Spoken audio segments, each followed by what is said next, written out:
"Mom, you're a lifesaver," my daughter said, sliding two glossy shopping bags toward the register, as though the decision had already been made. The saleswoman stood behind a cream-colored counter beneath a chandelier made of blown glass. On the display between us lay a suede handbag, 3 silk scarves, a crystal perfume bottle, and a pair of sunglasses that cost more than my monthly grocery bill. The total on the screen was $2,146.80. None of it belonged to me. My daughter, Olivia, smiled brightly and patted the side of her purse. "I can't believe I left my wallet on the kitchen island." Beside her, her mother-in-law, Celeste, pressed one manicured hand to her chest. "And mine is in Mark's car. What terrible luck." They laughed together, a soft, polished sound designed to make the moment seem harmless. Then they looked at me. For almost a year, those looks had become familiar. Olivia would invite me to lunch because she missed me, then discover at dessert that her payment app was frozen. Celeste would suggest a spa afternoon for the 3 women in the family, then wander toward the exit while I settled the bill. There had been brunches, salon visits, a weekend at a lakeside resort, even a wine club membership I never wanted but somehow paid for. Each time, I told myself I was helping my daughter. Olivia and her husband, Mark, had struggled after he changed jobs. I had enough. My pension was steady, my late husband had left me secure, and generosity had always seemed easier than conflict. But standing under those glittering lights, watching Celeste stroke the suede handbag as if it already belonged to her, something in me finally went still. Olivia tilted her head. "Mom?" I closed my purse. "Oh dear," I said. "I forgot my card too." The air changed so quickly I almost felt it move. Olivia's smile hardened at the edges. "What do you mean?" "I mean I don't have a card available." "You always have your card." "Usually." Celeste blinked, then gave a little laugh. "Well, I suppose I can retrieve mine. It's only in the car." "That sounds sensible." I buttoned my coat. "I have an appointment across town, so I'll leave you to it." Olivia stared at me as if I had slapped her. "Mom, wait!" I picked up the small paper bag containing the only thing I had purchased for myself, a pair of wool socks on clearance. "Enjoy the rest of your afternoon." I walked away before either of them could answer. The glass doors opened onto sharp February air. I expected guilt to catch me before I reached the parking lot. Instead, every step felt lighter. Behind me, they would have to explain why 2 women wearing designer coats could not pay for the designer items they had spent an hour choosing. For once, their embarrassment belonged to them. My phone began ringing before I reached home.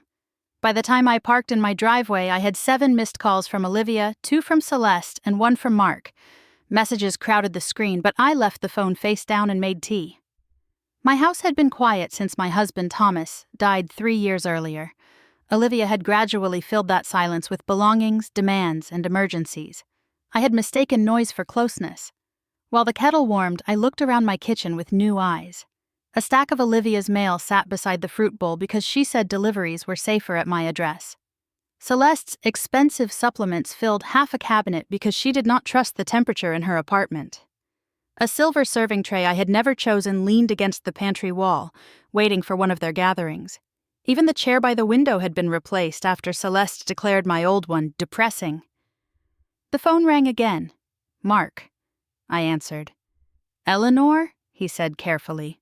"What happened at the store?" Mark always used my first name when he wanted to sound reasonable. "Olivia forgot her wallet. Celeste said hers was in your car." "They had to leave everything at the counter." "I assume the store kept the merchandise." A long pause followed. "Olivia is very upset. She'll recover. They're coming over." "No, they aren't." But he had already sighed and ended the call. I carried my tea down the hall. The guest room closet was packed with Olivia's dresses, Celeste's winter coats, luggage from a trip they had taken to Spain, and 6 boxes labeled holiday tablescapes. My husband had built those shelves with his own hands. After his death, I had planned to turn the room into a sewing space. Instead, it had become an overflow unit for 2 women who had larger closets than mine. I went to the garage, unfolded cardboard boxes, and began packing. I folded the coats, wrapped the shoes, sealed each box, and wrote a name across the lid. When I finished, there were 9 boxes by the front door. The next morning, I opened my laptop and examined the past instead of excusing it. 2 years earlier, when Mark was between jobs, I had added Olivia as an authorized user on an emergency credit card. I believed she still carried it for medical expenses or car repairs. The statement told a different story. $400 at Celeste's tennis club, $280 at a boutique hotel bar, $900 at a furniture showroom, a recurring charge for monthly flower delivery to Celeste's address. I called the bank and closed the card. Then I reviewed my phone plan. Olivia and Mark's newest phones were financed through my account. Their international roaming charges from a Caribbean vacation had appeared on my bill for months. I transferred both lines into their names. Next came auto insurance. Olivia's SUV remained on my policy because I had once promised to help until she was stable. She and Mark had purchased that SUV after he received a promotion, yet I still paid most of the premium. I removed it. By 10 o'clock, I had reclaimed almost $1,000 a month. It stunned me how quickly dependence disappeared when I stopped participating in it. At 11:30, the front door opened without a knock. Olivia marched in using the key she had carried since college. Mark followed, shoulders rounded, eyes fixed on the floor. She nearly collided with the boxes. "What is all this?" "Your belongings," I said from my armchair. "And Celeste's." Olivia turned toward me. Her cheeks were flushed, and her voice came out sharp. "You humiliated us yesterday." "No, I declined to pay." "You knew we didn't have our wallets." Celeste said hers was nearby. She was nervous. So was the saleswoman. Mark winced. Olivia kicked one of the boxes lightly with the toe of her boot. "And now you're throwing my things out?" "I'm returning them. I need my guest room." "For what?" "My use." Her mouth tightened. "My card was declined at the gas station this morning." I closed the account. Mark finally looked up. "You closed it?" "Yes. Your phone lines will transfer at the end of the week, and Olivia's car is no longer insured through me." Silence filled the room. Olivia stared as though I had become a stranger in front of her. "You're doing all this over one shopping trip?" "No, I'm doing it because that shopping trip showed me what I have allowed." She threw her hands up. "Allowed? We're family." "Family does not mean unlimited access to my money." "You have plenty." "That is irrelevant." Her eyes narrowed. Dad would never have treated me this way. The mention of Thomas landed exactly where she intended. For years, she had used his memory like a key. I set down my cup. "Your father loved you," I said. "He also believed adults should pay their own bills. Do not use him to defend behavior he would have challenged." Mark shifted uncomfortably. Olivia's voice rose. Celeste was mortified. Her friends were in the cafe across the corridor. If Celeste's reputation depends on me paying for her perfume, she should reconsider her reputation. "You're being cruel." "No, I'm being clear." She stepped closer. "You could have paid and discussed it later." "That is what I always did. Later never came." Her face crumpled for half a second, but anger quickly covered it. "So what? The Bank of Mom is closed?" "Yes." The word surprised both of us with its simplicity. I stood and pointed toward the boxes. "Take these with you, and lower your voice in my home." Olivia looked at Mark, waiting for him to defend her. He did not. One by one, they carried the boxes outside. On her final trip, she turned in the doorway. "You're going to regret pushing away your only child." "I'm not pushing you away. I'm removing the price of admission." She slammed the door so hard, the framed photograph in the hallway shook. I stared at the lock. Olivia still had a key. By 2 that afternoon, a locksmith was replacing every exterior lock. I chose a smart system with a camera, keypad, and remote control. No hidden spare, no old key that could be copied, no entry without my consent. The technician demonstrated the app, alerts, camera, remote lock, and the option to ignore whoever stood outside.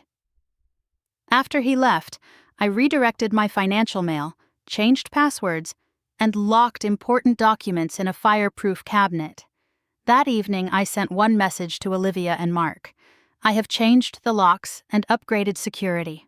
Call before visiting. I will let you in when I am available. Olivia responded within seconds. You changed the locks on my childhood home? I typed slowly. It is my current home. Then I silenced the conversation. 3 days later, the new system earned its cost. I was pruning roses in the backyard when my phone vibrated. The camera showed Olivia on the porch with Celeste. Olivia carried a canvas tote stuffed with paper plates and decorations. Celeste balanced a covered dish and a bottle of wine. Olivia pulled out her old key. She tried it once, then again. The key scraped uselessly against the smooth keypad. What is this? She snapped. Celeste leaned toward the lock. Use the code. I don't know the code. Call her. My sister will be here in 20 minutes. Olivia jabbed the doorbell. I pressed the microphone icon. Hello? Both women looked up. Mom, Olivia said. Open the door. I'm occupied. We brought lunch. Celeste's family is coming. To my house? Celeste stepped closer to the camera. Your patio is much more suitable than Olivia's apartment. We assumed you would enjoy company. You assumed incorrectly. Olivia's face reddened. We already invited everyone. Then you should redirect them. Mom, this is childish. No, arriving to host a party in someone else's home without permission is childish. Celeste lowered her voice, perhaps forgetting the microphone could still hear her.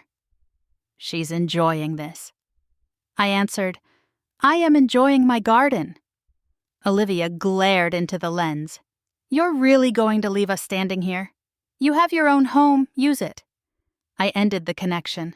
From behind the hedge, I heard their voices rise, then fade as they returned to the driveway. 10 minutes later, the security alert showed Celeste's car leaving. I clipped another rose stem and realized my hands were not shaking. The following Saturday, I went to the farmer's market in Brookhaven, where I usually bought bread, cheese, and vegetables for the week. I was comparing tomatoes when someone touched my shoulder. Celeste stood behind me in a pale wool coat. 2 women from her country club hovered at either side. She had brought witnesses. Eleanor, she said loudly, we need to discuss Olivia. I continued placing tomatoes into a paper bag. Good morning, Celeste. She is devastated by your behavior. One of the women gave me a tight, sympathetic smile, the sort reserved for difficult relatives and public tragedies. Celeste continued. Changing the locks without warning was extreme. A mother should never shut her daughter out of the home where she grew up. The tomato vendor looked down, pretending not to listen. I paid him, tucked my wallet away, and faced Celeste. I did warn her. I told her to call before visiting. That is not the point. It is exactly the point. Her friends watched closely. Celeste crossed her arms. Family should support one another. I agree. Then why are you punishing Olivia during a difficult financial period? Because she is not in a difficult financial period. She is in an expensive lifestyle. Celeste's expression sharpened. I continued in the same calm tone. For years, I paid their phone bills, insurance, and an emergency credit card. That card recently covered charges at your tennis club, your flower delivery, and the hotel bar you visited last month. The 2 women beside her turned their heads. Celeste's cheeks darkened. Those were gifts. Not from me. You approved the card. For emergencies. Unless your tennis lesson involved an ambulance, I doubt it qualified. One of the women coughed into her glove. Celeste leaned closer. You are embarrassing yourself. No, I am explaining why I will no longer finance your friendship with my daughter. Her confident expression cracked. I lifted my grocery bag. Since you feel strongly about supporting family, you are welcome to pay their expenses yourself. Then I walked away.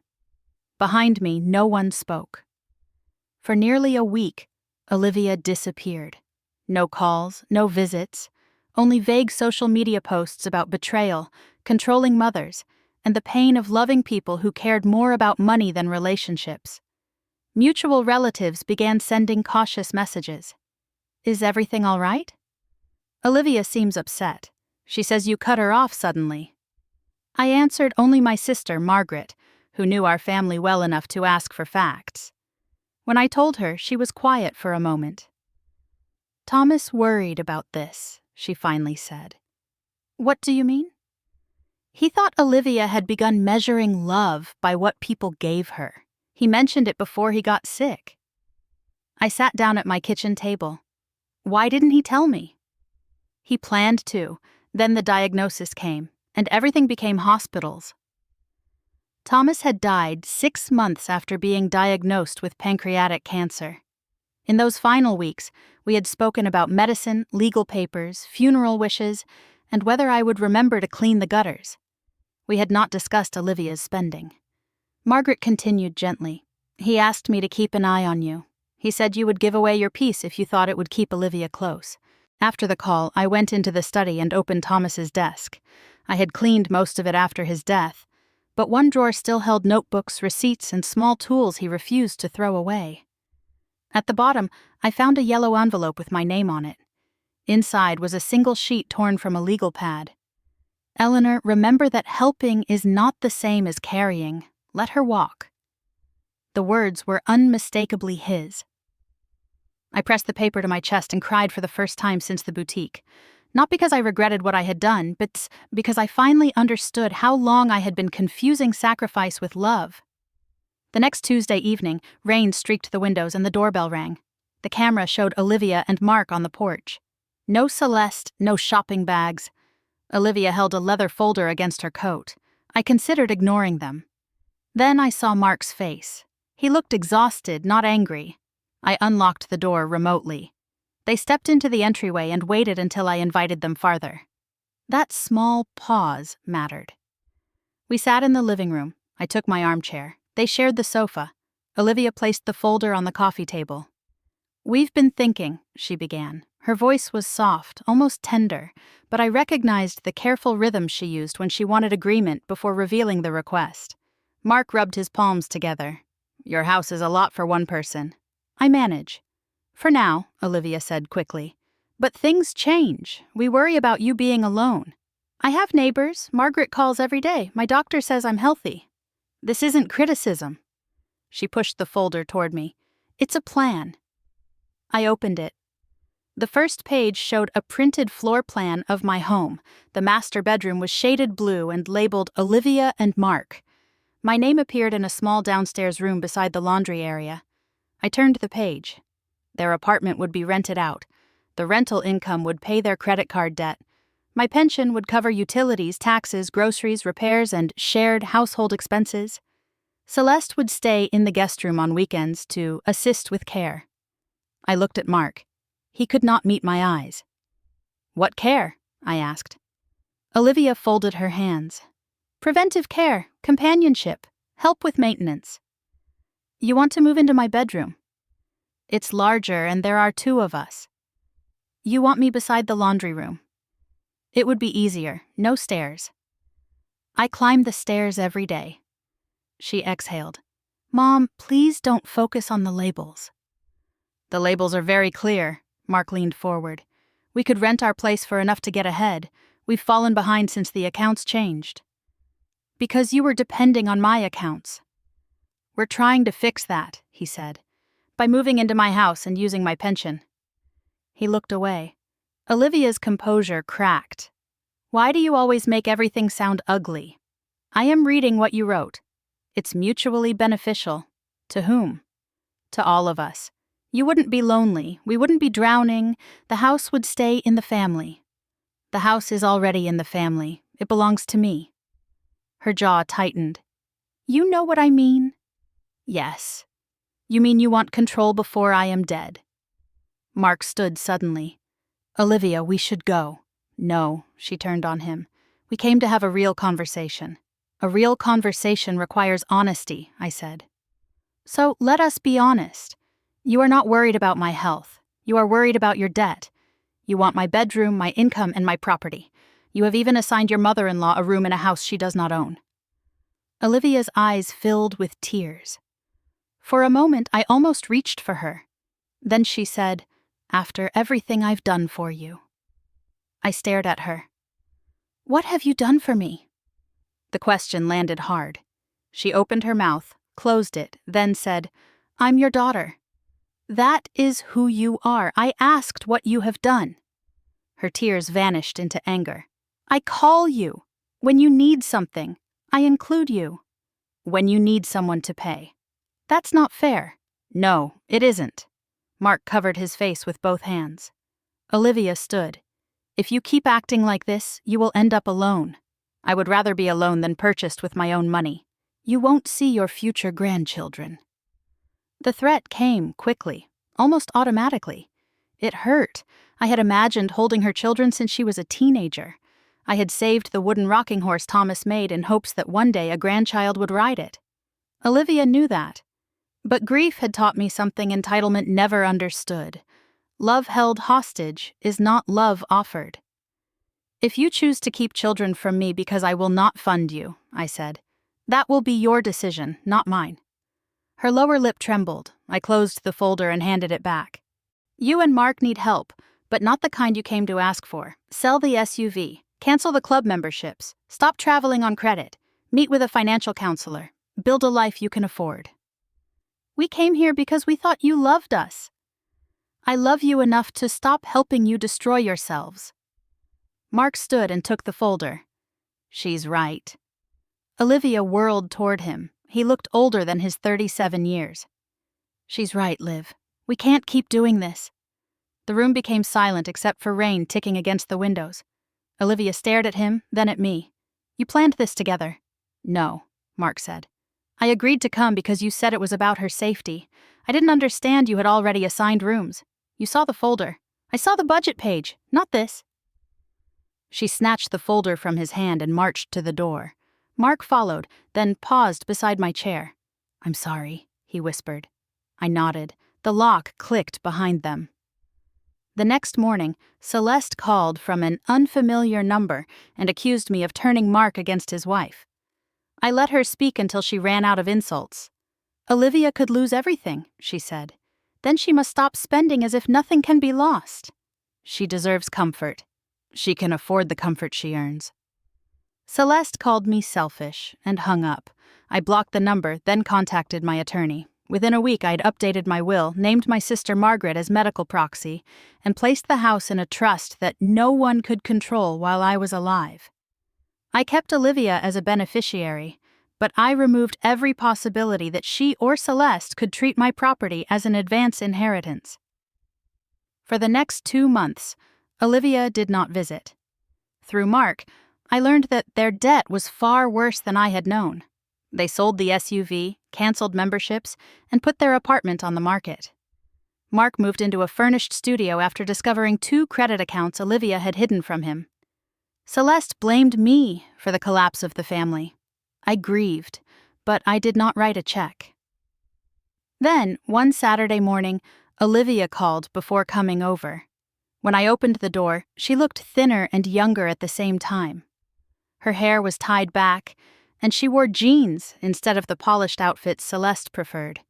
She carried no folder. I need to tell you the truth, she said. We sat at the kitchen table. For several minutes she stared at her hands. I used you, she finally whispered. I knew you would pay because you were afraid I would stop coming around. I told myself it was harmless because you had money. Then Celeste started talking about this house as if it already belonged to me, and I began believing her.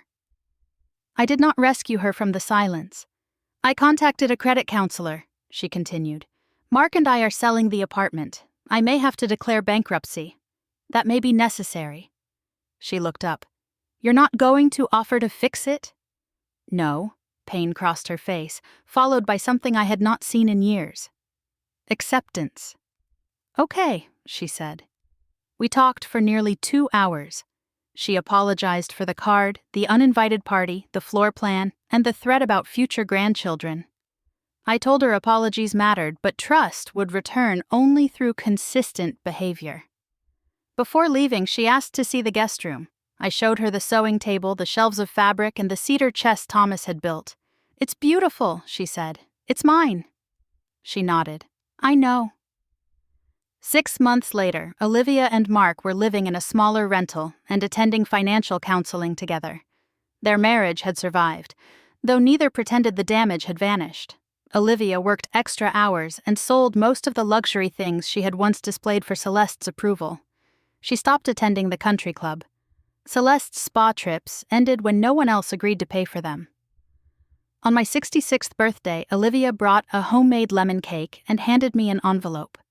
Inside was the first payment toward the charges she had made on my card.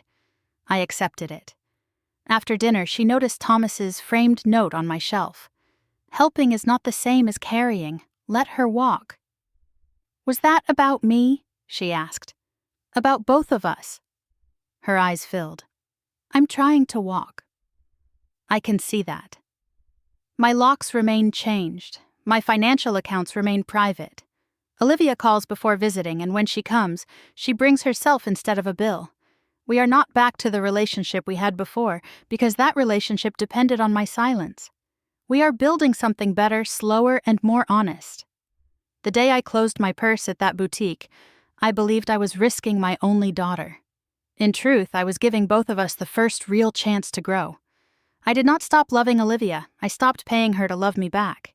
Now, when the smart lock clicks at night, it does not sound like rejection. It sounds like ownership of my home, my money, my peace, and the kind of love I am finally willing to accept.